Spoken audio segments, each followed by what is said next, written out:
어디 예수, 어디 예배, 오직 전도. 새 피조물로 새 세상을 열자. 할렐루야. 내게 능력 주신 자 안에서 진짜 모든 것을 할 수 있어야 라는 제목을 가지고 하나님 말씀을 증거하도록 하겠습니다.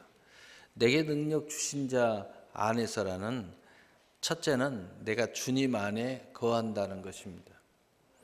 참 포도나무와 가지의 관계를 생각하면 됩니다.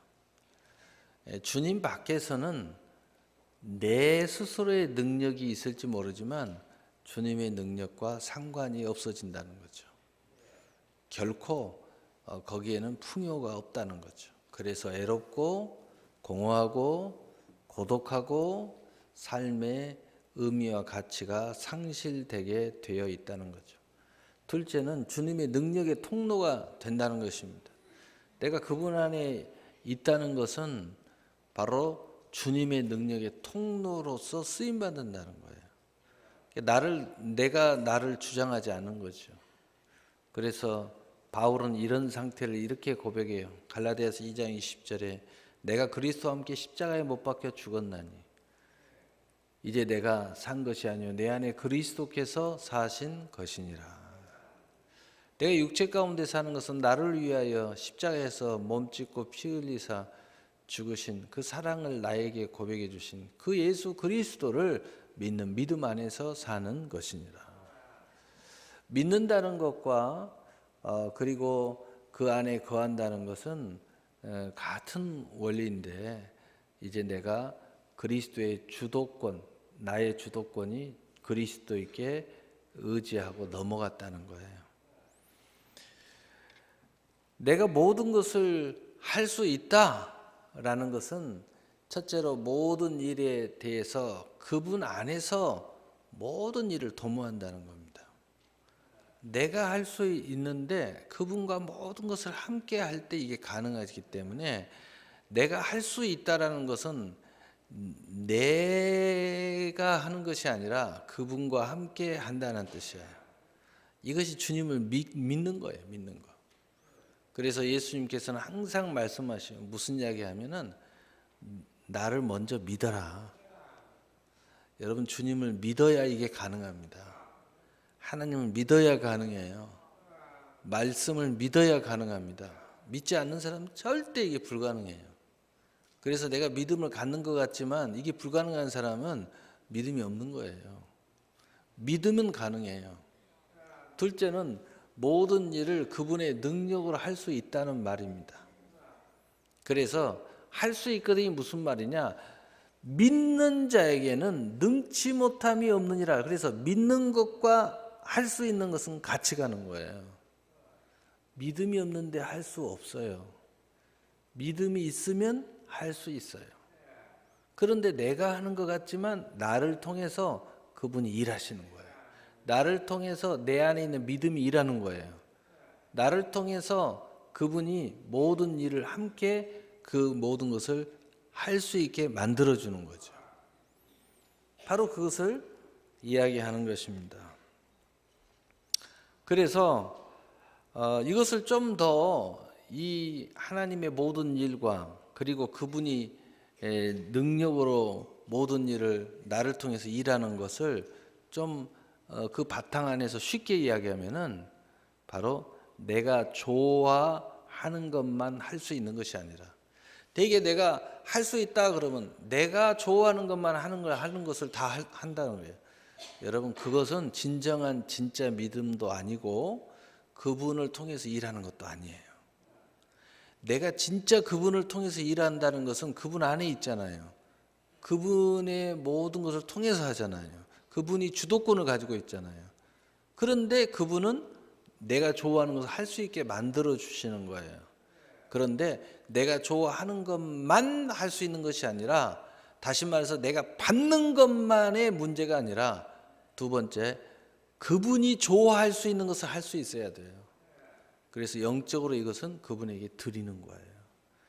그래서 내가 좋아하는 것을 하는 것은 받는 입장이고 그분이 좋아하는 것을 내가 하는 것은 드리는 입장이에요. 나는 똑같아요. 나라는 피조물은 똑같아요. 하나님이 나를 통해서 나에게 주시고 받으시는 거예요. 근데 주시는 것은 내가 좋아하는 일을 내가 다 해가는 거예요. 내가 다 하는 것을 다 할 수 있으면 그 모든 건 다 내 것이 되는 거예요. 그런데 그 안에서 내가 하나님이 좋아하는 것을 하는 거예요. 이 모든 것을 드리는 거예요. 예배를 드리는 것도 하나님 좋아하는 거 하는 거죠. 기도를 하는 것은 두 가지가 다 짬뽕이 돼 있어요. 내가 좋아하는 것도 있고 하나님 좋아하는 것도 있어요. 물질을 드리는 것도 하나님이 좋아하는 것도 있고 내가 좋아하는 것도 있어요. 10의 1조든 뭐 첫월매든 다 마찬가지예요. 그래서 이것이 온전히 우리 안에 이루어져야 비로소 그를 믿고 능치 못함이 없는 사람이에요. 내게 능력 주신 자 안에서 내가 모든 것을 할 수 있다라고 간단히 말할 수 있는 거예요. 그래서 마태복음 6장 33절에 너희는 먼저 그의 나라와 의를 구하라. 그리하면 내가 이 모든 것을 너희에게 더하리라. 라는 말씀이 우리 안에 이루어지게 되는 것입니다. 좀 쉽게 예를 들어 이야기하면 우리 부자 될 수 있어요. 건강해질 수 있어요. 그런데 먼저 그러기 전에 내가 예수를 믿어야 된다는 거예요. 하나님의 자녀가 돼야 돼요. 그럼 되나요? 아니요. 여기까지 돼도 진짜는 아니에요. 진짜 예수를 믿고 하나님의 자녀가 됐다면 이제 진짜 하나님을 사랑해야 돼요. 어떤 사람은 그래요. 나는 하나님을 좋아한대요. 그 말을 들어보니까 내가 그랬어요. 그 말을 들어보니까 하나님이 너 좋아하는 것만 해줘서 그렇지. 그러니까 그렇대. 그러면 하나님이 좋아하는 걸 할 수 있어? 그건 아직은 아니래. 당신은 하나님 사랑하는 게 아니야. 어린아이가 부모가 어떤 존재인지도 모르고 나는 우리 부모가 좋아요. 왜? 우리 부모가 해줄 거 다 해주고 다 해주니까. 그런데 그 부모를 경외하진 않아요. 사랑하진 않아요. 사랑은 주고받아야 돼요. 사랑은 반드시 헌신이 들어가야 진짜가 되는 거예요. 헌신 없는 사랑 이루어질 수 없어요. 사랑하면은요, 뽀뽀도 하고 싶고 내 모든 가진 걸 다 주고 싶은 거예요. 그게 사랑이에요. 여러분 정말 하나님 사랑해요. 사랑하면 계명을 지키세요. 그래서 예수님이 그랬잖아요. 너가 진짜 나를 사랑하냐? 계명을 지켜라. 계명을 지키는 자라야 나를 사랑하는 거다. 바로 그거예요. 진짜 하나님을 사랑해야 돼요. 다시 말하면 부자도 될 수 있어야 하고요. 마음과 목숨과 뜻을 다해 하나님을 사랑할 수 있어야 돼요. 이게 바로 새로운 계명이라고 써. 내가 너희에게 새로운 계명을 주마. 마태복음 22장에. 마음을 다하여 목숨을 다하여 뜻을 다하여 여호와 하나님을 사랑하라. 그런데 하나님이 좋아하는 걸 못한다고요? 그게 진짜 사랑입니까? 진짜 사랑을 받은 것에 대해서 이해하고 있어요? 하나님 죽기까지 사랑하셨는데 하나님의 사랑은 진짜죠. 그래서 독생자를 주시고 죽기까지 사랑하셨어요. 그래서 로마서 5장 8절에 저가 십자가에 죽으심으로 사랑을 확증하셔. 모든 사랑을 증명해. 하나님은 다 증명해 보여. 우리 앞에 증명해 보여주셨다는 거예요. 우리도 이제 증명해야 된다는 거죠. 하나님만 여러분의 요구에 응답하는 것이 아니라 우리도 하나님의 요구에 응답해야 된다는 겁니다. 그래야 비로소 이것이 하나님을 경외함의 완성이요 하나님과 우리의 사랑의 완성이 되는 거예요. 사랑은 서로의 요구에 부응해야 돼요. 그런데 그것이 전혀 꺼리낌이 없어야 돼요. 좋아해야 돼요. 서로가 좋아야 돼. 서로가 좋아서 서로 부응에 응하면 이제 서로 사랑한다고 말할 수 있어요. 하나님은 그걸 이야기하는 거예요. 이 말씀 안에 그 말씀이 들어있어요. 너희가 내 안에 거하면 내가 모든 일을 할 수 있느니라. 할 수 있어야 되는데 우리는 지금 내가 좋아하는 것만 생각하는 거예요.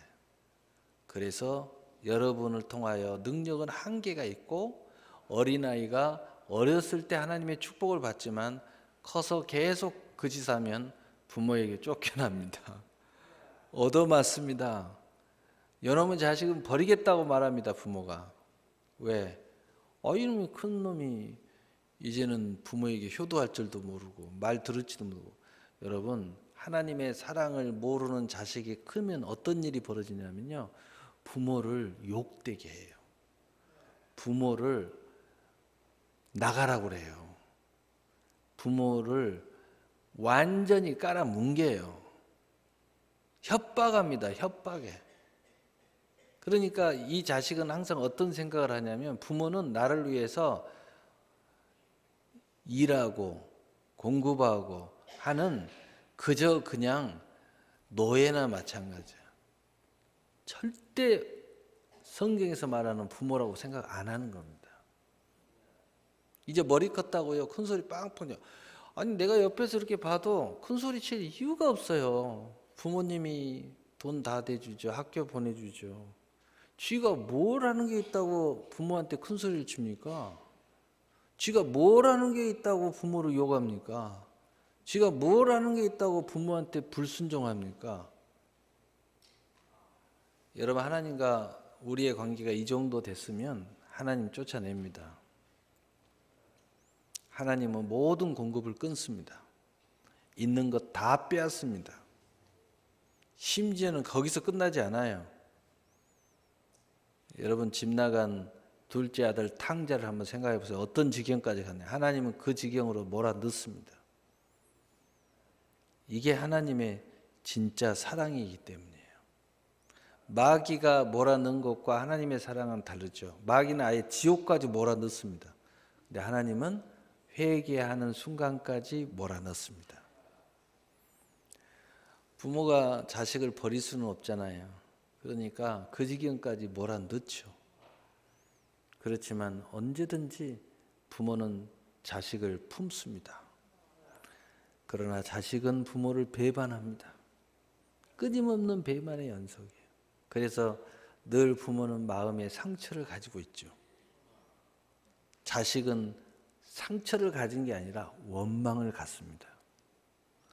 부모가 마땅히 해줘야지 왜 안 해줘? 그러니까 원망 불평하는 거죠. 그게 원망이죠. 그러나 부모는 모든 걸 다 알고 있기 때문에 상처를 받는 거예요. 그 상처를 마음에 부둥켜 안고 그래도 사랑하려고 노력합니다. 이게 부모의 마음이에요. 자식은요, 원망합니다. 그래서 이 백성들이, 하나님의 자녀들이 원망해요. 원망하는 자식들은요, 아직 부모의 마음을 모르는 거예요. 여러분, 모든 것을 할 수 있다는 이 상태에 접어들면 어떤 사람이냐면 철저로 존귀한 자라는 사람이에요. 존귀하게 됩니다. 권세자가 돼요. 능력자가 되는 거예요. 그래서 하나님이 이 상태에 된 사람들은 성경의 모든 축복에 존귀라는 말이 들어있고 권세, 권능, 능력이라는 말이 들어있어요. 그런데 이 사람들은 반드시 뛰어넘어야 할 것이 있어요. 바로 첫째는 교만을 넘어서야 진짜입니다. 항상 축복받은 사람의 걸림돌은 교만입니다. 은혜 받은 사람의 걸림돌은 교만이에요. 사랑받는 사람의 걸림돌이 교만입니다. 교만은 어디서 태어나요? 사랑받으니까 태어나는 거예요. 은혜 받으니까 거기서 튀어나오는 겁니다. 축복받으니까 거기서 튀어나오는 거예요. 뭐 그런 것도 아무것도 없는데 뭐 교만할 게 뭐 있어요. 열등감만 가득 차죠. 열등감이 가득 차 있는 사람은 아직 그걸 못 받았기 때문에 열등감이 가득 찬 거고요. 그런데 이 교만을 꺾어야 돼요. 왜냐? 교만은 패망의 선봉이에요. 이 모든 걸 다 잃어버리게 만들어요. 그래서 교만은요, 지금 가지고 있는 모든 걸 잃어버려요. 또 넘어지게 만들어요. 넘어지면. 여러분의 인생 그렇게 잘 나가는 게 다 넘어집니다. 그 다음에 세 번째는 마귀 올무에 들어갈 가능성이 많아요. 마귀도 교만하기 때문에 교만한 사람이 마음을 너무 잘 알아요. 교만을 충동시켜서 요리 끌고 저리 끌고 나가요. 교만한 자가요, 판단하고요. 교만한 자가 온갖 문제를 다 저지르죠. 은혜를 알고 겸손하고 온유의 검소를 딱 멍에를 매는 사람 절대 문제 안 저집니다. 부모 욕 안 해요. 교회 욕 안 합니다. 목사 욕 안 해요. 하나님 욕 안 합니다. 이 교만해서 그런 거죠. 이제 다 된 줄 알고, 다 된 줄 알고 섰다고 생각해 넘어질까 조심하라. 어린아이가요, 부모가 많은 용돈을 주니까 지 건 줄 알아. 그런데 사랑받는 자녀들은요, 10,000원을 받으면 1,000원을 떼가지고 부모가 과자를 사준다든가 무슨 선물을 갖다 줘요. 이런 자녀들은요, 부모는 알죠. 저게 다 내 건데. 그런데도 그 중에서 다 안 쓰고 뭘 떼가지고 꼭 부모한테 뭘 과자를 하나 갖다 주든지 또 뭐 있으면은 갖다 주든지 이렇게 하는 자녀들은요, 부모한테 사랑을 받습니다. 사랑을 너무 많이 받아서 부모가 생각합니다. 아, 이 녀석이 10,000원을 주니까 자꾸 2,000원, 3,000원을 갖다가 나를 주는데 다음에 용돈 줄 때는 13,000원을 줘야 되겠다. 왜냐하면 갖다 주는 걸 좀 빼고 싶어. 부모 마음은 그런 거예요. 내가 10,000원 쓰라고 그랬는데 꼭 2,000~3,000원 빼고 나머지는 부모 거 쓰고 나머지 갖고 쓰는 거야. 부모 마음은 너무 이제 좀 안타까우니까 다음에는 13,000원을 주는 거예요. 부모는 그래요, 마음이. 그런데 어떤 자식은요, 홀딱 써버리고 홀딱 써버리고 손만 내미는 거야. 그러다가 싸대기 많습니다. 은혜를 모르니까 부모가 무슨 돈 기계냐? 나중에 그런 자식들은요, 부모가 화나면 그런 이야기 들을 거예요. 이놈 새끼 그러면서 내가 이렇게 해가지고 학원비니 뭐니 말고 얼마나 뼈 빠지게 일하는데 돈이 귀한지도 모르고 이렇게 막 써버리고 말이야. 그리고 그냥 손만 내미면 다 끝난 줄 안다고 말이야. 그러면서 욕 바가지로 얻은 거. 그러다가 뒤지게 맞는 수도 있어요. 성격 급한 부모한테 걸리면. 그런데 그 부모가 힘들어서 해가지고 주면은요, 그놈 가지고 일부 떼가지고 부모님 겨울 되면 빨간 양말 사주기도 하고. 아, 부모 돈이야. 부모는 야, 너 쓰라고 그러는데 뭐 들어 갖고 왔냐. 그럼 부모 마음은 그러면서 속으로는 흐뭇합니다. 기뻐요. 그럼 양발값 계속 쓰니까 그놈 더 보태갖고 더 주는 거예요. 자꾸 주는 거야. 거기다가 또 저축까지 해보세요. 이놈이 용돈 주니까요, 부모한테 선물도 주고 지 쓴 것도 아껴가지고 저축까지 해. 부모가 얼마나 기쁘겠어요. 아주 지 쓰는 걸 콱콱 줄여가지고 저축까지 하는 거야. 그러면은 이 부모가 아주 믿음이 막 사랑을 뛰어넘어 이제 신뢰가 갑니다. 그래서 부모가 돈 주는 것을 무서워하지 않아요. 많이 줘봤자 나머지는 다 저축할 게 뻔하거든. 이게 보니까 주면은 다 저축하는 거야. 일부 떼서 나를 기쁘게 하고 지는 요만큼만 쓰고 막 저축을 하는 거야. 열심히 저축하는 거야. 그러면 나중에 더 기쁜 소리를 해. 무슨 소리냐? 내가 이 돈 모아가지고 나중에 대학교 갈 때 등록금 낼 거라고. 부모가 뭐 언제 너보다 등록금 내라고 그랬냐 했는데 너무 기쁜 거야. 너무 부모가 행복해. 아, 이 녀석은 내가 아주 그냥 이런 부분은 걱정 안 해도 되겠단 말이야. 얼마든지 맡겨도 문제가 없겠구만. 아주 그냥 신뢰가 막 팍팍 옵니다. 신뢰가. 이런 사람은요, 어렸을 때부터 이렇게 하는 사람은요, 옆에서 어떤 문제가 있어도 문제가 안 돼요. 그런데 이 교만이 들어가 버리면요, 세상도 싫어하고 그리고 종교인들도 싫어하고요, 그리스도인도 싫어하고요, 모든 사람이 다 싫어해요. 여러분, 모든 사람이 다 싫어하는 사람이 존재가 되는데 무슨 축복이 있겠어요? 이게 교만이 안 되는 거예요. 교만 뛰어넘어야 돼요. 이게 너무 사랑받고 축복받으면 이게 문제거든요. 그거 내려놔야 돼요. 자신이 하나님의 자리에 올라가요. 나중에는 나중에는요, 이게 다 하나님 거라고 처음에는 막 하고 주여 눈물 흘리고 막 하고 막 감사합니다 막 하고 어느 순간 딱 되면요, 다 지가 했다고 그래. 다 지 거라고 그래요. 이제 하나님은 싹 빼버리고 내 능력이라는 거야. 남한테 자랑하기 바빠요. 결국은 어떻게 돼요? 진리를 잃어버려요. 이쯤 되면 이제 진리를 잃어버리고 믿음도 파선하는 지경에 이르게 됩니다. 그래서 잠언 16장 18절에 교만은 패망의 선봉이요 거만한 마음은 넘어짐의 앞잠이니라. 그래서 이 존귀한 자, 권세자, 능력자가 되는 건데 이 사람들이 꼭 뛰어넘어야 할 것은 교만을 뛰어넘어야 돼요. 교만은 반드시 넘어서야 됩니다. 그래서 예수님께서 안전장치를 우리에게 주신 게 있어요. 바로 온유와 겸손의 멍에를 메고 내게 배워라 라고 말씀하셨어요. 온유와 겸손의 멍에, 이것은 네가 온유하고 겸손 안 해도 무조건 멍에를 지라는 거야. 이런 마음을 억지로 가지라는, 그래야 너는 안전해. 절대 이 문제에 빠지지 않아. 항상 온유와 겸손의 멍에를 메고 우리 주님께 배우는 자세로 딱 되면 우리 주님이 머리가 되는 거예요. 머리가, 헤드, 여러분의 삶의 선장이 돼준단 말이에요. 그리고 진리가 살아 움직이고 이 상태가 딱 유지가 되면요, 주고받고 모든 게 자유스러운 상태가 돼요.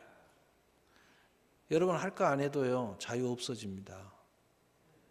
또 한쪽으로 치우쳐도요, 자유 없어져요. 일방적으로 받으면 좋은 줄 아세요? 그 마음에 자유가 없어요.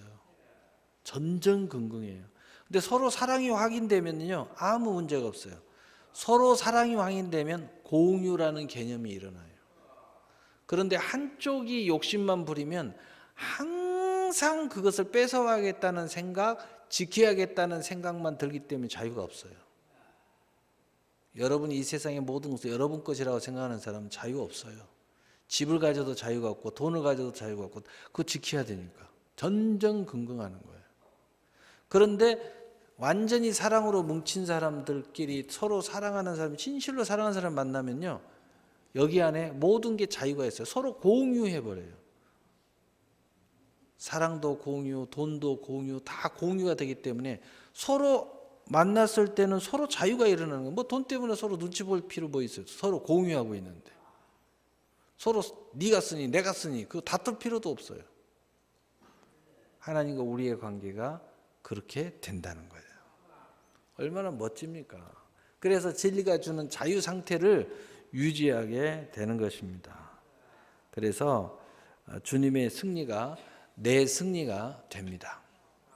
주님으로부터 모든 것을 공급받습니다. 이런 것들이 거침이 없어요. 서로 공유되기 때문에 아무렇지도 않아요. 늘상 일어나는 일들이 됩니다. 주님 승리가 내 승리예요. 내가 하는 것에 주님의 역사가 일어나는 건 너무 자연스럽게 일어나는 거예요.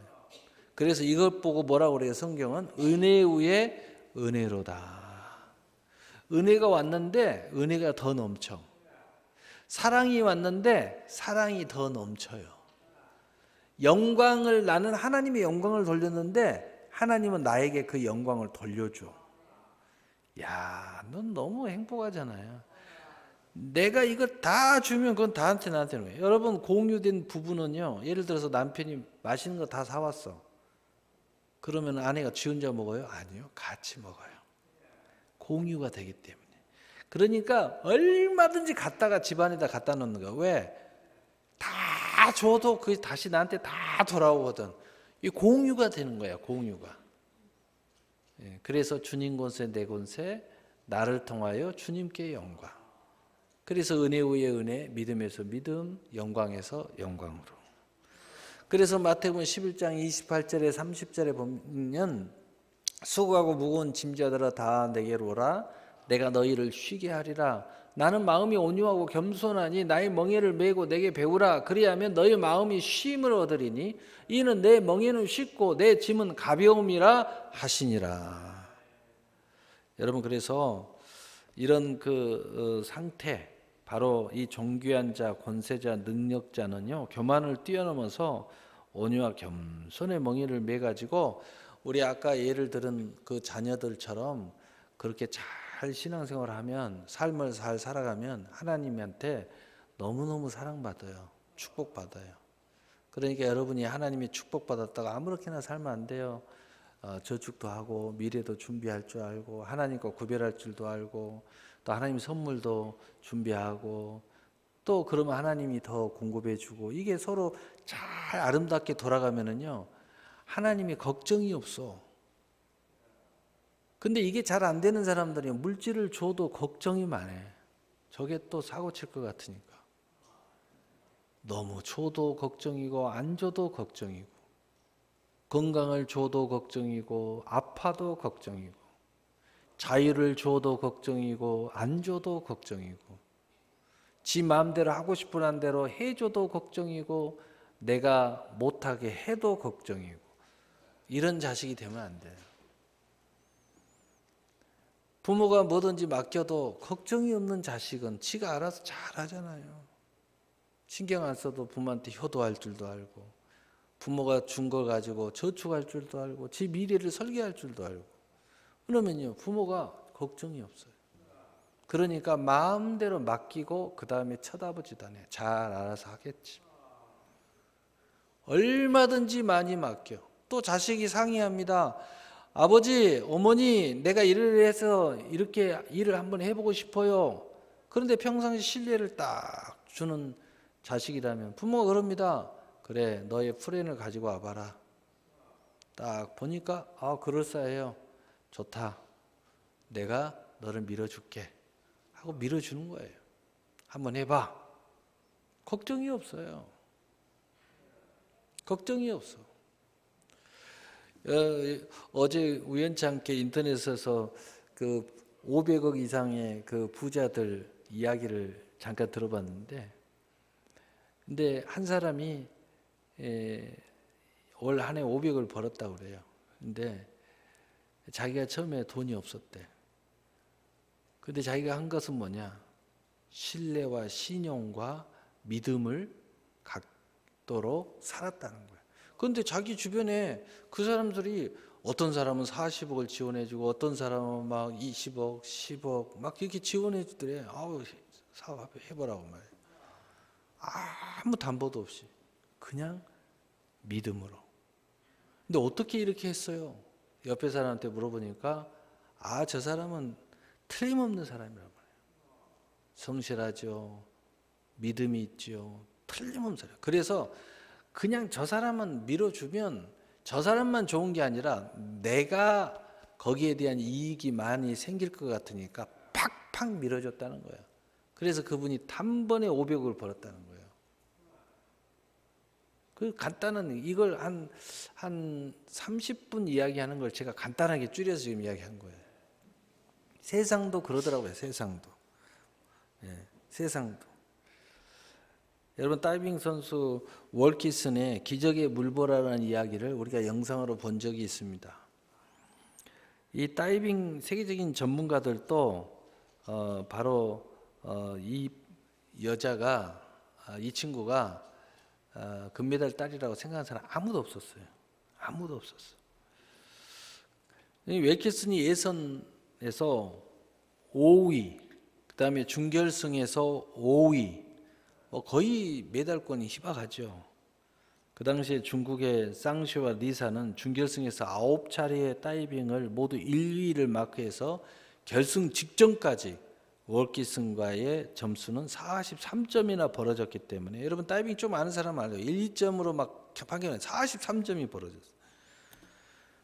그리고 각자 5번의 다이빙을 하는 결선에서 월키슨은 1차, 2차에서 역시 5위를 차지해서 전혀 주목을 받지 못했습니다. 그런데 3차에서 월키슨이 난이도 2.7짜리 리버스 다이빙을 수면에 거의 물보라 없이 완벽하게 소화해내면서 최고점을 냅니다. 그 2차례 계속 최고점을 내므로써 순식간에 1위로 올라가요. 세계 다이빙계가 막 갑자기 들썩거리고 매스컴이 들썩거리고 난리가 났습니다. 왜? 전혀 주목받지 못한 친구가 또 결승전에서 꼴찌만 계속 가다가 갑자기 1등으로 뛰어오르니까 막 사람들이 열광하기 시작했어요. 그런데 더 기가 막힌 것은 당연히 1위가 될 것 같은 중국의 쌍씨는 내리 3차례를 그냥 엉뚱한 다이빙을 하기 시작하는 거예요. 여러분, 그러니까 하나님이 도와주셔야 돼요. 나만 잘한다고 되는 게 아니야. 또 내가 못한다고 안 되는 것도 아니고. 순식간에 저 사람은 무조건 금메달이야. 근데 3, 4위로 뚝 떨어지는 거예요. 그런데 이 웰케슨이 올림픽 다이빙 사상 가장 극적인 우승을 차지할 수 있었던 것은 바로 뭔가 하고 이 신문에 그의 투혼 그리고 그의 신앙의 힘이다.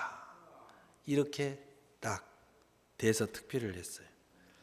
그 내용을 보니까 왜 투혼이라는 말을 했냐면 그가 이 경기에 나오기 수달 전에 연습 중에 오른쪽 발을 3군데나 발이 부러졌어요. 부상을 당했어. 그리고 도저히 이게 이 경기 때까지 낫지를 못해요. 그래서 이제 포기하냐 마냐 이런 가운데 있을 때에 수술을 해야 되는데 수술을 미뤘어요. 당장 수술해야 되는데 수술도 안 하고 이 발등 쪽에 뼈가 이렇게 튀어나와 있어요. 그런데도 이 억지로의 이 가짜 신발을 이렇게 만들어서 이렇게 묶고 다이빙을 해요. 다이빙 그 장면에 보면 이렇게 붕대가 감아져 있어요, 다리에. 이 뼈가 튀어나와 있으니까. 정상도 힘든데 상태가 이렇게 안 좋아요. 그래서 투혼이라는 말이 나와요. 그러면서 그의 신앙이라는 말이 왜 나오느냐? 바로 그것은 그 친구가 항상 여유 있게 미소를 지으면서 관중들에게 쳐다봐요. 그러면서 뭔가 입술에서 읊는 거야. 이 친구가 하는 이야기가 나를 응원하는 사람들과 눈을 마주칠 때 불안감이 없어져요. 왜냐? 내게 능력 준 자 안에서 내가 모든 것을 할 수 있느니라 라는 말씀을 항상 애우면서 그 경기에 임했다는 거예요. 그래서 자신감이 일어났고 결국은 이 모든 것이 바로 주님의 능력으로 되어졌다는 거예요. 얼마나 놀라운 기적입니까? 두 번째로 우리가 모든 것을 할 수 있는 내게 능력에 모든 것을 할 수 있는 사람은 바로 물질의 주인이 되는 겁니다. 물질의 노예가 된 사람은 절대로 여기에 속할 수가 없어요. 그러니까 물질의 주인이 된다는 것은 내가 주인이 아니고 이미 우리 서론에서 이야기했잖아요. 그분이 나를 통해서 일하시는 거예요. 그러니까 내가 주인이 된다는 것은 곧 그분이 주인이 된다는 뜻이에요. 그분이 주인이 되면 이 신앙을 가진 사람은 그분이 내가 주인이 되도록 만들어 주시기 때문에 결국은 내가 주인이 되는 거죠. 그래서 사업을 하든 무엇을 하든 내가 주인이 되고 주님이 주인이 되는 사람은요, 사업이 신앙생활 하는데 걸림돌이 된다? 절대 그런 일 없어요. 오히려 신앙이 그 사업의 축복이 되는 거죠. 이렇게 되는 거예요. 그런데 이게 순서가 바뀐 사람들은 이것 때문에 걸림돌이 돼요. 신앙생활 하는데 걸림돌이 자꾸 돼요. 그래서 하나님을 기뻐하게 하는데 굉장히 어려움을 겪어요. 그러니까 혹시라도 그런 분들이 있으면 다시 오늘 말씀을 잘 들어보고 몇 번이나 들어보고 여러분이 중심을 옮겨야 돼요. 옮기지 않으면 지금 이 문제가 아니에요. 더 많은 문제가 일어날 수밖에 없어요. 항상 걸림돌이 돼요. 그리고 신앙은 뒤로 물러설 수밖에 없어요. 물러서야 편하니까. 물러서지 않으면 마음의 갈등이 일어나니까.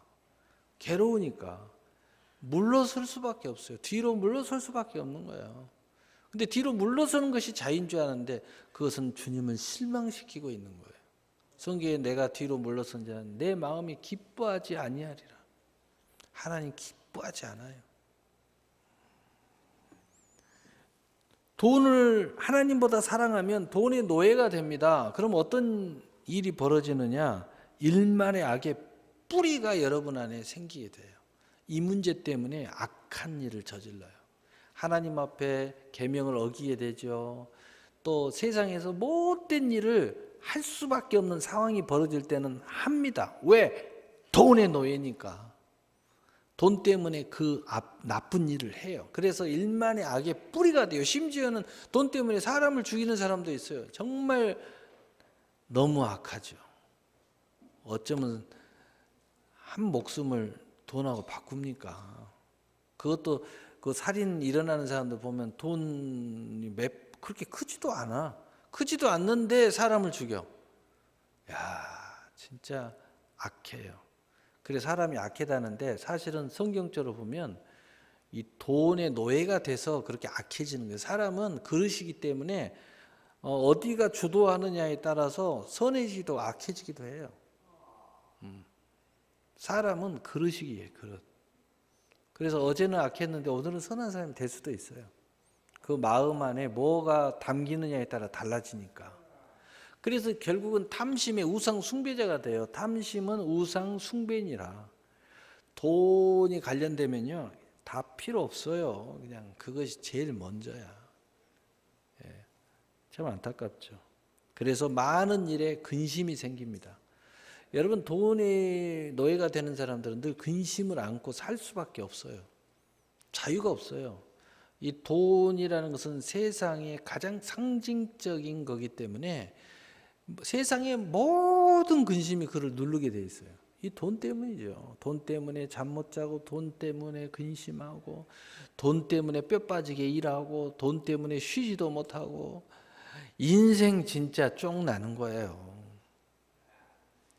돈 때문에 휴가도 못 가고, 돈 때문에 여행도 한번 못 가고, 사명 때문에 여행 못 간다면 나 이해라도 해. 사명 감당하다가 여행 못 간다 그러면 그건 이해라도 해. 이해라도. 천국에서 다 받을 거니까. 근데 돈 때문에 여행 못 가면요, 그건 천국에서 받을 게 없어요. 그냥 이 땅에 골로만 가는 인생 사는 거지. 아이고, 불쌍하잖아요. 불쌍해. 자유가 없어. 많은 근심. 그리고 하나님 앞에 엄청 또 인색해집니다. 하나님은 인색하는 자를 기뻐하지 않는다 그러는데, 즐겨내는 자를 사랑하신다고 그랬는데 너무너무 인색해. 뭘 하나면 인색해. 너무 인색해요. 사람한테도 마찬가지예요. 이웃에게도 인색해요. 밥 한 번 제대로 안 사고요. 차 한 번 안 사고요. 정말 인색합니다. 그러니 뭐 얼마나 뭐 인생이 부드러워지겠습니까? 늘 돈 되는 일, 멋 내는 일만 사람 만나고, 그냥 좋은 일에는 만나지도 않고, 지가 쓸 때는 절대 안 만나고, 또 지가 줘야 될 때는 절대 안 나타나고. 인생 정말 우리 세상 말로요, 더러워지는 거예요. 그게 사람들이 그런 사람들 오래 관계하다 보면요, 고개 흘려요. 좋은 일에는 안 불러요. 어쩔 수 없을 때만 불러. 그 사람은 뭐 돈 문제라면 막 달려오니까 그럴 때만 불러. 즐거울 때, 놀러 다닐 때 이럴 때는 안 불러. 같이 가고 싶지도 않아. 같이 여행 가면요, 어찌나 사람 피곤하게 하는지 떨러붙어 가지고 같이 여행 가고 싶지도 않아. 요즘 여자들은 그런 사람하고 결혼도 안 한다고 하더라고. 아이고, 어떻게 삽니까? 그런 남자하고. 그래요. 그 결국은 어떻게 돼요? 믿음을 떠나게 돼요. 그건 내 말이 아니고 하나님 말씀이에요. 디모데전서 6장 10절에 돈을 사랑함이 일만의 악의 뿌리가 되나니 이것을 탐내는 자들은 미혹을 받아 믿음에서 떠나 많은 근심으로써 자기를 찔렀도다. 자기를 망하게 한다는 거예요. 믿음도 버리게 된다는 거예요. 그래서 제가 목회를 한 25년 이상 해봤는데 이 문제에 걸려있는 사람은 결국은 다 떠나더라고. 신앙생활을 하긴 하더라도 제대로 못해. 진짜 하나님 앞에 마음대로 신앙생활 좀 했으면 좋겠는데 못해. 마음은 굴뚝인데 안 돼. 할 수도 없어. 마음은 이만큼 있는데 돈이 약해서 안 되는 거야. 너무 안타까워. 너무 안타까워. 천국 가면 후회하겠지. 천국은 가겠죠. 뭐 천국도 못 가면 큰일 나죠. 뭐. 그래서 두 번째로 돈보다 하나님을 더 사랑하면 돈의 주인이 돼요. 왜냐? 하나님이 그 주인이라는 것을 알기 때문이에요. 왜요? 하나님도 내 좋아하는 걸 할 수 있게 만들어주고 나도 하나님 좋아하는 것을 하기 때문에 함께 공유가 돼요. 그래서 돈의 주인이 돼요. 여러분이 무슨 힘이 있다고 돈의 주인이 돼요? 하나님이 해주니까 주인이 되는 거지. 그래서 돈의 주인이 된다는 뜻이에요. 그래서 마태복음 6장 24절에 한 사람이 두 주인을 섬기지 못할 것이니 혹 이를 미워하고 저를 사랑하거나 혹 이를 중히 여기고 저를 경히 여깁니다. 너희가 하나님과 재물을 겸하여 섬기지 못하느니라. 우리가 다 생각하는 것은 양다리예요. 그래서 사람들과 대화해야 돼요. 중립의 쓰기를 좋아해요. 중립은 없어요. 그래서 예수님이 예 아니요 해라 말이에요. 중립은 없다니까. 양쪽 다는 없어요. 여러분 이런 말이 있어요. 우리 남자들 사이에 그런 이야기 했죠. 여자들 한 사람을 사랑해야지 여러 하면 나중에 한 사람도 차지하지 못한다고. 다 잃어버린다. 하나님도 잃어버리고 돈도 잃어버리고 다 잃어버려요. 그것만 잃어버려요. 건강도 잃어버리고 인생도 잃어버리고 친구도 잃어버리고 다 잃어버려요. 이런 사람들은 나중에 지 혼자 남아있어요. 혼자. 정말 안타깝죠. 그러나 이 공유 속에서 내게 능력 준 자, 내가 모든 것을 할 수 있는 사람, 바로 그 사람은요 돈의 주인이 돼요. 왜? 하나님이 돈의 주인이라는 걸 알기 때문에 그 하나님이 나를 통하여 영광을 돌려줘요. 그래서 실제로는 내가 그 주인이 돼. 참 포도나무가 주인이지만 열매는 가지에 맺는 거예요. 그래서 실제 돈의 주인은 내가 주인 행세를 하는 거야. 실제 주인은 하나님인데. 그래서 어떤 일이 일어나요? 하나님을 최고로 사랑하는 증표를 얼마든지 표현을 해요. 여러분 진짜 사랑하는 사람한테는요 아낌없이 표현을 합니다. 진짜 사랑하는 사람한테는요 뭐든지 다 해줘도 전혀 아깝지 않아요. 네 것이 내 것인데 뭔 상관이 있어요. 이 공유가 되는 거예요. 그리고 두 번째로는 하나님의 것을 철저히 구별할 줄 알아요. 왜? 하나님이 내 거 구별해 주니까. 주면 나는 더 받아. 30배, 60배, 100배, 1000배 네 믿음대로. 그래서 여러분 10의 1조의 복을 충분히 누리게 돼 있어요. 근데 이걸 또 오해하는 사람이 있더라고요. 10의 1조의 복 그러니까 11조를 해서 받는 복이라고 착각하는데 그런 복이 아니에요. 그건 그냥 덤으로 얻는 복이고요. 11조를 드리는 복을 받는 거예요. 여러분 이 내용을 이해하는 사람은 드릴 때 기쁜 거예요. 여러분 드릴 때 기쁨이 없는 사람은 아직 이 복을 못 누리고 있는 거야. 아주 위험한 인물들이에요. 드릴 때 복을 받는 거야. 여러분 진짜 사랑하는 사람한테는요 내가 주면 기쁜 거야. 주는 것이 기쁜 거야. 안 그렇습니까? 또 첫 열매의 복을 누려요. 어떤 사람 또 오해해가지고 첫 열매를 하면 기업의 복을 받아서 누린다. 그건 덤으로 받는 거예요. 덤으로. 하나님 앞에 첫 열매를 드리는 것이 기쁨이야. 여러분이 그 자체가 돼. 여러분이 오늘 예배를 드리는 것이 기쁨이 돼야 돼요. 드리면 기쁨이 온다. 이렇게 생각하면 안 돼요. 그건 덤으로 오는 거예요. 그냥 그건 덤으로 오는 겁니다. 내가 오늘 사랑하는 님과 뽀뽀를 하면 뽀뽀하는 것 자체가 기뻐야지. 근데 뽀뽀를 잘하고 사랑의 교제를 잘하면 그 외에 그것 때문에 서로가 서로 더 모든 뭔가가 많이 생기게 돼 있어요. 그건 덤으로 오는 거야, 그냥. 그렇게 되게 돼 있는 거예요. 여러분이 잘 이해하셔야 돼요. 이걸 오해하면은 이거 위험한 인물이 됩니다. 그래서 수많은 감사의 복을 누려요. 여러분 감사할 때 감사하면 감사할 것을 받아서가 아니죠. 이미 감사한 것이 내 안에 있어서 감사하는 기쁨을 누리는 거죠. 그래서 수많은 감사의 기쁨을 누리는 거야. 여러분 이미 내가 내 안에 감사가 넘치는 사람은요, 그 안에서, 그 은혜 안에서 얼마든지 감사하는 것이 기뻐요. 그럼에도 불구하고 그 감사가 없다. 아주 위험한 인물이에요. 하나님 앞에 요주 인물이죠. 하나님이 잘 쳐다보고 있어요. 이걸 더 줘야 되나 말아야 되나, 뺏어야 되나, 어찌 해야 될까? 한번 믿음을 달아볼까? 진짜 앞으로 잘 될까? 여러분, 이 사람들은요, 물질의 봉사자로 하나님 일꾼을 써요. 이건 하나님의 인정받은 사람들. 자식도 인정받은 부모가 다 맡기죠. 부모가 막 팍팍 주는 거예요. 야, 사업, 그래 해봐. 한번. 믿음이 없는 사람은 물질의 봉사로 쓸 수가 없어요. 물질의 봉사자로 하나님 쓰세요. 고린도후서 9장 12절 하늘의 창고를 고린도후서 9장 12절에 이것이 이제 기록되어 있다는 거죠. 그래서 하나님께서 이 놀라운 은혜가 차고 넘쳐나요. 수많은 감사의 복이 누려지고 물질의 봉사자로 우리를 쓰게 되고 또 하늘의 창고에 쌓는 역사가 일어나요. 여러분, 이 땅에서 우리가 많은 것을 쌓아봤자 하늘의 창고에 못 쌓으면은요, 이 땅에는 어떻게 좀 될지 모르지만 천국 가면 찾아먹을 게 별로 없어요. 그래서 예수님이 그런 이야기죠. 땅에다가 쌓아서 이를 보리라 하는 자들아, 내 영혼을 오늘 찾으면 이거 모든 것이 누구 것이 되겠느냐? 종과 동력이 쓸지 않는 하늘의 창고에 쌓아두라. 예수님이 하신 말씀이에요.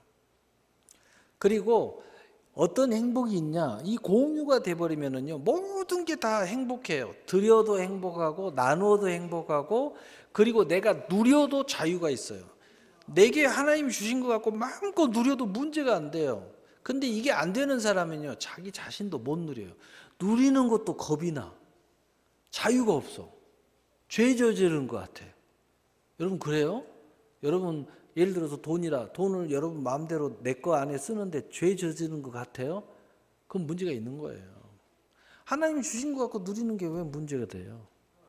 문제가 되는 이유가 있죠. 하나님과 제대로 공유하지 못하니까, 드리지 못하니까, 또 이웃하고 나누지 못하니까 누리는 것도 문제가 되는 거예요. 그러나 이게 잘 돼 있는 사람은 드리는 것도 행복하고 나누는 것도 행복하고 누리는 것도 행복해요. 그래서 드림과 나눔과 누림의 주인이 될 수 있어요. 세상이 얼마나 자유스러워요. 그래서 자유가 일어나는 거예요.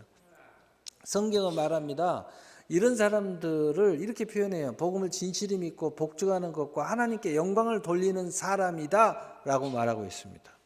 그리고 말할 수 없는 은사가 나타날 것을 말하고 있어요. 말할 수 없는 은사가 생각해 보세요. 모든 게 자유가 있고요. 모든 게 자유스럽게 하고요. 전혀 거리낌이 없어요. 인색감도 없어요. 하나님은 드림도 자유, 나눔도, 이웃과 나눔도 자유, 누리는 것도 자유, 받는 것도 자유, 하나님께 영광 돌리는 것도 자유, 하나님이 맡겨도 전혀 부담이 없어요. 그러니 말할 수 없는 은사, 하나님의 선물이 차고 넘쳐나는 역사가 일어나는 거예요.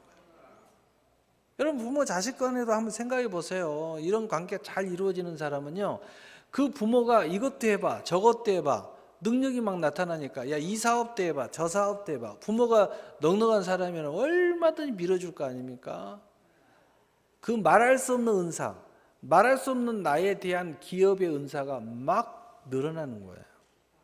그래서 하나님의 축복이 넘치도록 받는 사람은 계속 분야가 늘어나요. 그래서 기업도 잘 되는 기업은요, 대기업처럼 여러 분야를 계속 늘려가는 거예요. 근데 잘 되지 못하는 사람은 늘려가는 게 문제가 있는 것도 다 정리하고 제일 주력 사업 하나만 남길 수밖에 없어요. 안 되니까. 어쩔 수가 없잖아요. 그렇게 되는 거예요. 그래서 고린도 후서 9장 13절 15절에 이 증거를 삼아 너희가 그리스도의 복음을 진실히 믿고 복종하는 것과 그들과 모든 사람을 섬기는 너희의 후한 연보로 말미암아 하나님께 영광을 돌리고 또 그들이 너희를 위하여 간구하며 하나님이 너희에게 주신 지극한 은혜로 말미암아 너희를 사모하느니라. 말할 수 없는 그의 은사로 말미암아 하나님께 감사하노라. 하나님의 은사, 이 축복이, 선물이 너무 넘치니까 너무 감사가 넘치는 거예요. 그래서 이 잘하는 사람들은요, 계속 이게 넘쳐나는 거죠. 여러분, 숨겨진 록펠러 이야기를 하고 빨리 한 가지만 더 하고 말씀 마치겠어요. 뉴욕에 가보면 허디슨 강가에 리버사이드 처치라는 교회가 있다고 합니다. 뉴욕의 대표적인 개신교 교회입니다. 이 교회를 지은 사람은 당시 세계적인 부호 록펠러입니다. 그는 33세 때 백만장자가 됐고 43세 때 최고의 미국의 부자가 됐고 53세 때 세계 최대의 부자가 된 사람이 록펠러입니다. 진짜 기가 막힌 사람이에요. 록펠러는 어려서부터 어머니로부터 11조 교육을 잘 받아서 물질의 복을 받았다는 이야기는 우리가 잘 알고 있는 내용입니다. 초등학교 때부터 가난해서 일찍이 노동으로 돈을 벌어오면 항상 집에는 11조 바구니가 있어서 먼저 11조 바구니에 구별하도록 한 이야기. 구별하지 않으면 어머니가 그 돈을 받지 않으신 이야기. 절대 나는 그 돈을 받을 수가 없다. 또 예배 드릴 때 꼭 맨 앞자리에 예배를 드리라는 부모님의 교육의 이야기. 또 목사님의 마음을 절대로 알게 하지 마라라는 그 어머니의 교육 이야기. 그리고 그가 열차 사고로 죽음에 비껴 나갈 때 눈물로 교회에서 기도할 때 그는 이제부터 나의 인생은 새로 시작하는 인생이야. 하나님이 나를 살리신 이유를 위하여라고 이제 그것을 가지고 살기로 결심한 이야기. 또 그의 주변의 사람의 일담은 그때서부터 그의 모든 삶과 눈빛과 자세가 완전히 이전하고는 완전히 달라졌다라는 그런 이야기들. 그래서 많은 기자들이 당신은 미국에서 물질로 가장 영향력 있는 사람입니다 라고 말할 때마다 그가 이렇게 이야기했다는 이야기입니다. 이것은 신문에 기록에 남아있죠. 나의 모든 것은 하나님의 것입니다. 저희 직원 중 42명이 10의 1조를 구별하기 위해서 일합니다. 이것은 하나님을 사랑하는 나의 고백입니다. 사랑이래요. 11조가 나의 고백이라는 거예요. 주는 자가 받는 자보다 복이 있다 하는 겁니다. 록펠러가 55세 때에 알로페시아라는 불치병에 걸리면서 인생의 전환기를 맞이했습니다. 그는 음식을 전혀 소화하지 못했어요. 날마다 눈썹이 빠지고 머리카락이 다 빠졌어요. 게다가 1년 이상 살지 못한다는 사형 선고를 받았다고 합니다. 그때 의사의 최후 진단을 받고 휠체어를 타고 걷지도 못하고 참담한 심정으로 병원 노비를 지나다가 노비에 걸린 액자가 그의 눈에 들어왔답니다. 바로 그 글자에 뭐라고 썼느냐? 주는 자가 받는 자보다 복이 있다. 이 말씀이 그 눈에 딱 들어온 거예요. 그러면서 동시에 그 마음의 깊은 곳에 음성이 이렇게 들렸답니다. 내가 머리 둘 곳이 없구나. 만민이 기도하는 내 집을 세워라 라는 음성이 가슴에 세미한 음성으로 들렸다는 거예요. 그때 록펠러가 감동을 받고 얼마 남지 않는 시간을 오직 교회를 건축하는데 그리고 이 사회에 나의 재산을 나눠주는데 집중하기 시작했답니다. 그렇게 건축하는 숫자가 4,928개의 성전을 건축했고 그리고 24개의 대학을 세워서 사회에 환원했고 그 외에 무슨 록펠러 재단으로부터 록펠러 연구소 세상에 무슨 뭐가 있다 그러면 막 세워주면서 거기다가 막 돈을 나눠주는 거예요. 그런데 그는 1년 안에 죽지 않았고 98세까지 장수하다가 천국에 갔습니다. 그런데 98세 일기로 하나님 나라에 입성을 하는데 마지막 그의 유언이 뭔지 아십니까? 뉴욕에 시민들을 위해서 수돗물을 공짜로 먹게 하라가 그의 마지막 유언이었습니다.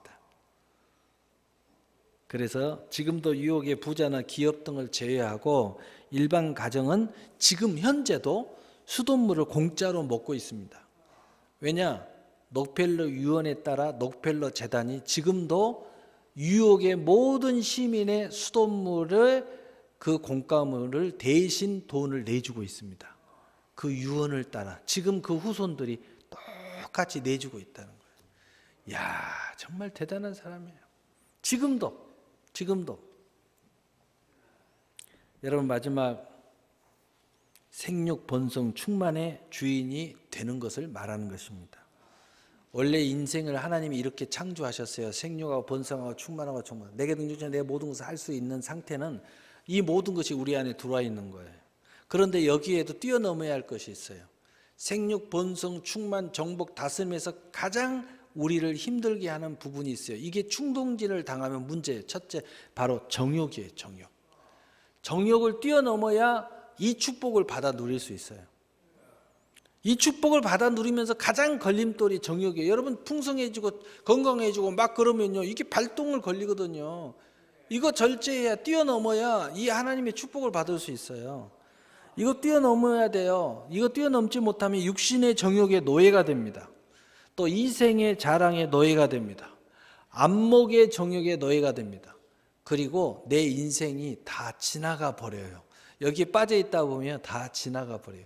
진짜 인생을 잃어버려요. 허무와 공허와 고독의 슬픔의 늪에 빠져버려요. 그래서 요한일서 2장 16절 17절에 이는 세상에 있는 모든 것이 육신의 정욕과 안목의 정욕과 이생의 자랑이 다 아버지께로 온 것이 아니요 세상으로부터 온 것이라. 이 세상도 그 정욕도 지나가되 오직 하나님의 뜻을 행하는 자는 영원히 거하느니라.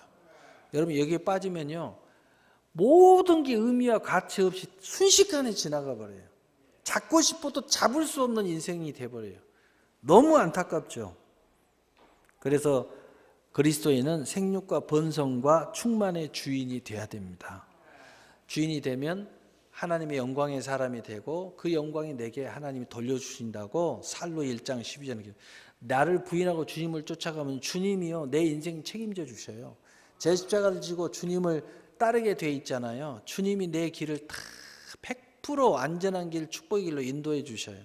그의 신기한 능력 안에 우리가 거하게 돼요. 그래서 그의 신기한 능력이 내 인생과 동행하니까 내가 모든 것을 할 수 있는 역사가 일어나게 됩니다. 그뿐 아니라 생명과 경건에 속한 모든 것을 우리가 받게 되고 보배롭고 지극히 큰 약속을 받게 되고 신의 성품에 참여해요. 이렇게 되면 여러분 인생 바뀌어요. 인생도 바뀌고 성격도 바뀌고 성품도 바뀌고 다 바뀌어요. 누가 봐도 성인 군자가 돼요. 자녀의 권세자가 되고 그리스도 상속자요. 기도하는 모든 것을 다 받는 사람이 됩니다. 그래서 베드로후서 1장 3절 4절에 그의 신기한 능력으로 생명과 경건에 속한 모든 것을 우리에게 주셨으니 이는 자기의 영광과 덕으로서 우리를 부르신 이를 알므로 말미암으니라. 이로써 보배롭고 지극히 큰 약속을 우리에게 주사 이 약속으로 말미암아 너희가 정욕 때문에 세상에 썩어질 것을 피하여 신의 성품에 참여하는 자가 되게 하려 하셨느니라. 아멘. 인생 안 바뀐다고요? 다 바뀝니다. 우리가 제대로 신앙생활 안 하니까 안 바뀌는 거예요. 믿음 제대로 믿기만 하고요, 그분이 능력 아래서 살면 다 바뀝니다. 다 좋아져요. 안 바뀔 사람 있을 수가 없어요. 그 하나님 무시하는 거죠. 하나님 다 할 수 있어요. 오늘 교환곡 아버지 하이든 이야기를 하고 마치려고 합니다. 천지 창조를 쓰고 또 이 교환곡의 아버지라고 불리는 하이든은 1791년에 삶의 큰 전환기를 맞이합니다. 영국의 런던 웨스트 민스터 대성당에서 핸델의 오라토리오 메시아를 듣고 큰 감명을 받습니다. 그래서 그는 나도 하나님의 영광을 위해서 뭔가 한번 해야 되겠다 하고 1995년 대본을 갖고 3년 동안 기도하면서 작곡해서 만든 불후의 명작이 천지창조입니다.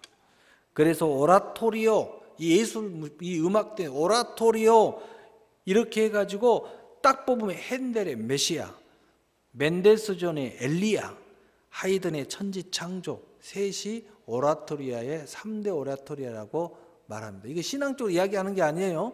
음악계에서 그렇게 이야기해요. 이보다 더 어마어마한 작품이 없다는 거예요. 그가 작곡할 때 친구들에게 이와 같이 말했습니다.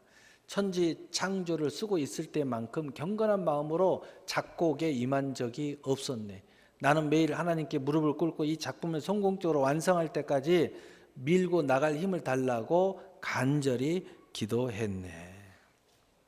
그래서 이 작품이 이제 탄생하게 된 것입니다.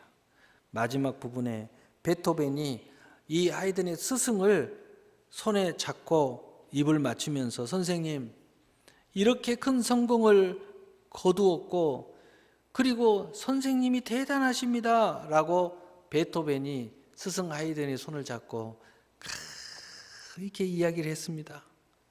왜냐? 어마어마한 천지창조의 이제 이 장구한 음악회가 열리고 나서 이런 이야기를 했습니다. 그리고 이제 생명을 다하는 순간에 베토벤이 그런 이야기를 합니다. 그런데 이 스승 하이든은 이런 이야기를 합니다. 아닙니다. 아닙니다.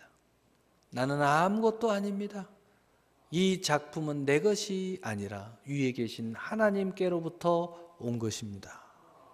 라고 고백하고 마지막, 이게 유언도 아닌 마지막 말이었고, 그거 2달 뒤에 주님의 부름을 받고 조용히 천국에 갔다고 기록되어 있습니다. 그는 항상 그 작품 맨 끝에는 라오스데오라는 말을 썼습니다. 라오스데오라는 말이 뭐냐 하면은 프라이스 가드, 하나님께 영광을 드립니다. 나는 오직 하나님의 영광을 위해 이 작품을 썼습니다. 찬양을 위해 썼습니다. 라는 기록을 남겼어요. 항상 그 하이든의 작품 밑에는 그게 써져 있어요. 얼마나 감격적입니까? 오늘 말씀 마치겠습니다. 참된 그리스도인들은 내게 능력 주신 자 안에서 모든 것을 할 수 있습니다. 그분 안에 있어야 그분의 능력의 통로가 되고, 먼저 하나님을 위해서 모든 일을 할 수 있고 나의 모든 일을 할 수 있게 됩니다. 이 모든 일을 할 수 있기 위해 하나님께 존귀하고 사랑의 축복이 우리에게 임합니다.